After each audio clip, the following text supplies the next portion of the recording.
Assalamualaikum warahmatullahi wabarakatuh. Alhamdulillah kali ini aku masih bisa share ke teman-teman semua. Teman-teman gimana nih kabarnya? Mudah-mudahan diberikan kesehatan dan kebahagiaan setiap harinya ya. Amin amin ya Allah ya rabbal alamin.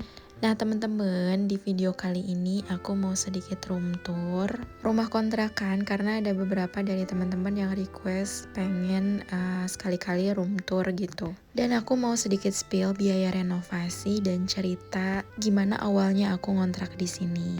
Banyak pertimbangan juga pada saat aku ngontrak, dan banyak juga teman-teman yang tanya kenapa sih nggak ngambil rumah aja, kan sayang uangnya kebuang gitu aja gitu. Kalau nyicil rumah kan setidaknya kita punya rumahnya. Sebenarnya sih ini banyak beberapa pendapat yang pastinya pro kontra ya teman-teman. Tapi di sini aku mau sedikit menjelaskan aja opiniku. Selebihnya teman-teman bisa bebas berpendapat ya. Aku juga sama kok, nggak ngejudge prinsip orang. Mau mereka mengambil rumah KPR ataupun berusaha dulu untuk beli cash atau sejenisnya ya. Kayak misalkan beli tanahnya dulu, terus dibangunnya nyicil. Karena itu nggak bisa disamaratakan ya teman-teman. Balik lagi ke kondisi kita dan kondisi finansial kita. Oh ya, ini sedikit cuplikan awal pertama aku ngontrak di sini ya teman-teman. Nah, pas aku awal ngontrak di sini, aku sedikit renov rumah kontrakan ini. Jadi, aku tuh punya kesepakatan sama yang punya rumah kontrakannya. Kalau sebelum ditempatin, aku pengen rumahnya direnov dulu karena di bagian belakangnya, di bagian dapur itu tuh bener-bener si lantainya tuh kayak tanah. Aku request ke ibunya pengen stand dapur berdiri gitu, tapi ternyata ibunya ini mempercayakan semuanya sama aku gitu.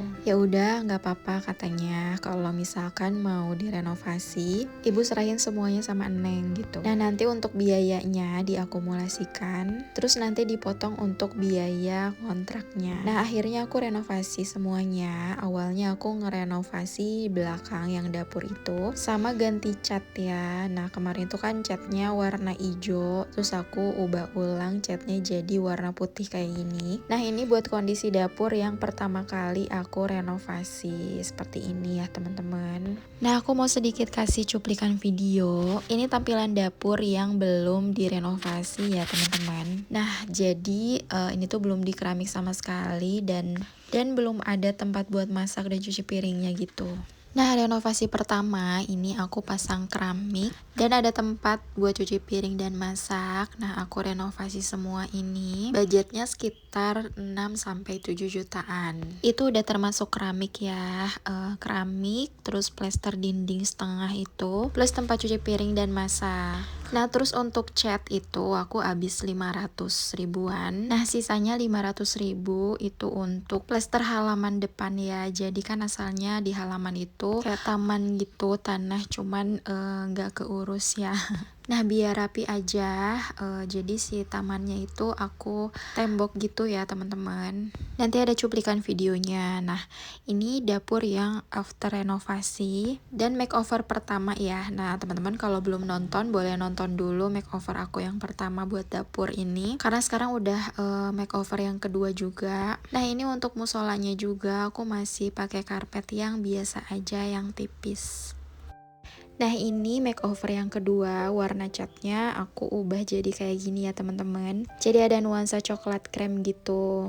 Gak ada yang berubah dari halaman karena sejauh ini aku gak ada renovasi lagi, cuman diubah dari catnya aja ya teman-teman, diganti cat aja. Nah untuk pagarnya juga waktu awal sih aku kasih fiber gitu, cuman sekarang udah pada sobek jadi aku cabutin aja. Nah di halaman depan seperti biasa ini parkiran, ini cukup parkir mobil juga sama 2 motor. Nah terus itu ada rak sepatu aku taruh di luar karena di dalam tuh berantakan banget, jadi aku taruhnya di luar sama dus paket itu ya. Nah yang pertama ini adalah ruang tamu. Ini ukuran ruang tamunya kalau nggak salah 2,5 kali 3 meter, tapi aku ubah di sini jadi kayak ruang kerja gitu ya, sama jualan aku. Nah di sini tempat aku mencari rezeki berikhtiar di rumah ya teman-teman. Alhamdulillah gitu, sedikit-sedikit di sini aku bisa berusaha juga ya. Nah itu binder-binder jualan aku, dan di atas itu jualan suami aku. Suami aku jualan sepatu juga ya, cuman sekarang itu lagi menurun karena produksi dari pusatnya itu agak sulit ya teman-teman. Jadi sekarang suami aku fokusnya ke kerjaannya dulu. Nah aku makeover ruangan tamu ini jadi ruang kerja. Buat gordennya aku ganti pakai yang ukuran 1,5 meter kali 2 meter ya teman-teman. Aku sengaja pilih yang panjang gitu karena ya pengen ala-ala kayak di ruang kerja asli gitu ya. Nah untuk gorden dan filtrasenya aku cantumin linknya di description box juga. Pokoknya semua yang ada di sini nanti aku cantumin linknya di description box. Barangkali ada teman-teman yang butuh juga ya. Nah ini binder-binder jualan aku di nabungasik.id. Alhamdulillah ya, ini tuh ngerintis dari nol loh teman-teman. Dari aku nggak punya modal sama sekali. Awalnya itu aku cuma stok 10 biji ya. Terus untuk modal awal dan sampai bisa stok kayak gini, aku tuh ngumpulin dari hasil penjualannya juga ya. Karena aku berniat banget ya bisa membantu teman-teman buat lebih semangat lagi action mengatur keuangan. Ya karena mengatur keuangan itu harus dengan praktek juga ya teman-teman. Nah lanjut ini ke ruangannya anak-anak. Di sini aku juga makeover full. Pakai wallpaper abu dan list putih ya. Nah ini juga ada bagian yang berantakannya, itu mainan anak-anak. Aku belum rapiin lagi di bagian situ.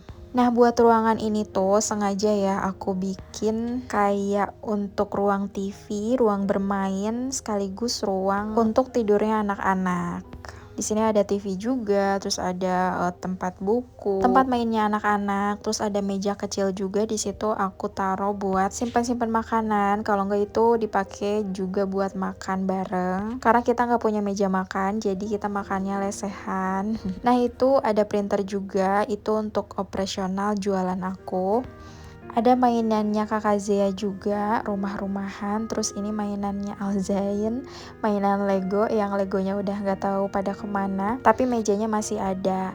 Nah itu aku beli sofa bed juga yang bisa dijadiin tempat tidur dan juga bisa dijadikan sofa. Nah itu jendela ke ruang belakang itu jendela ke musola ya teman-teman. Karena kan ini awalnya di belakang itu kayak taman belakang. Cuman karena sama yang punya rumah udah dikasih atap gitu ya. Jadi ruang tertutup gitu. Nah jadi ini tuh tempat yang paling nyaman ya teman-teman, Masya Allah. Nah terus kalau ada tamu itu duduknya di mana? Nah kadang kalau misalkan tamunya udah deket, aku bawa ke sini aja sambil berbincang-bincang santai gitu ya. Kalau enggak itu di ruang kerja aku. Nah di situ di depan biasanya aku suka gelarin karpet aja, jadi lebih enak ya karena di situ kan ruangannya agak sempit juga. Nah di sini lanjut ke ruangan tidur, nggak ada apa-apa sih, cuman ada kasur sama lemari aja. Terus ini aku pakai karpet vinil dan wallpaper sisaan dapur. Nah, lanjut ke dapur. Di sini dapurnya udah makeover yang kedua. Nah, di situ juga ada kulkas. Aku beli second ya. Harganya lumayan lebih murah, tapi di bagian belakangnya itu ada penyok dikit. Tapi ini alhamdulillah sangat berfungsi dengan baik juga. Nah, terus ada tong sampah di situ. Ini juga ada lemari buat simpan piring-piring yang di lemari bawahnya. Terus yang di laci-lacinya itu aku taruh sendok. Nah, lanjut di sini ada untuk gantungin spatula sama lap tangan. Terus ada tempat bumbu-bumbu juga sama buat ngeringin piring. Nah, ini untuk toples aku simpen di atas gini. Nah jadi kalau nanti mau dipakai itu aku cuci lagi. Ini tuh peralatan buat food prep, semuanya aku simpen di atas ini ya teman-teman. Terus ada storage penyimpanan makanan anak-anak, buat simpen mie, simpen minuman-minuman kayak energen atau stok minuman bubuk gitu ya. Terus ada oven juga sama tempat beras dan mixer. Nah untuk dalaman laci kayak gini ya teman-teman, lumayan agak penuh juga, tapi masih tetap rapi, nggak kecampur karena di bawahnya itu aku taruhin storage buat simpan sendok ya, dan harganya juga lumayan murah. Terus aku simpan lap-lap sama tutup-tutup toples juga. Nah ini untuk bumbu-bumbu aku simpan di sini. Ini bisa diputar-putar gitu. Nah lanjut ke bagian yang jarang disorot. laundry room aku. Maaf ya teman-teman kalau berantakan. Nah, di situ juga aku sengaja buat tempat untuk wudhu ya. Nah, lanjut ke musola. Di ruangan musola ini aku taruh lemari kotak gitu untuk simpan buku-buku dan Al-Quran. Terus ini gak aku sorot juga ya, ada stok sepatu suami. Nah, pokoknya ini aku bikin senyaman mungkin karena ini untuk tempat ibadah ya teman-teman. Jadi yang paling penting buat aku tuh kenyamanan ya teman-teman. Pokoknya meskipun tinggal di rumah kontrakan, kita harus menikmatinya ya, sambil berusaha juga gitu kan. Ini aku simpan akuarium mini dan harganya murah banget, tapi aku lebih nyaranin pilih ikannya kayak ikan-ikan cupang gitu ya teman-teman. Soalnya akuariumnya kecil banget ya.